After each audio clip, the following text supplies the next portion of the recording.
देवरा गांव के एक किसान ने अपने लिए एक भैंस खरीदने की सोची। वह एक दिन सुबह शहर चला गया।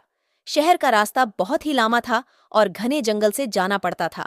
शहर में भैंस खरीदने के बाद वह घर की ओर रवाना हुआ। सुनसान रास्ते में वह पैदल ही चला जा रहा था। बीच रास्ते में उसे एक चोर मिला। उसके हाथ में मोटा डंडा था और शरीर से भी वो अच्छा तगड़ा था।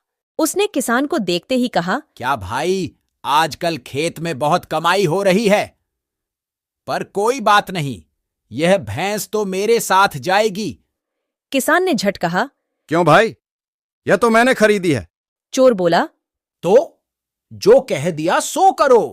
भैंस छोड़कर चुपचाप यहां से चलते बनो, वरना लाठी देखी है तुम्हारी खोपड़ी के टुकड़े टुकड़े कर दूंगा। अब तो किसान का गला सूख गया।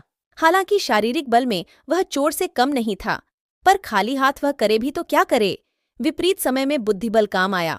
किसान बोला, ठीक है भाई, भैंस भले ही ले लो, पर किसान की चीज यूं छीन लेने से तुम्हें पाप लगेगा। बदले में कुछ देकर भैंस लेते तो पाप से बच जाते। चोर बोला, यहां मेरे पास देने को क्या है? किसान ने झट कहा, और कुछ ना सही, लाठी देकर भैंस का बदला कर लो।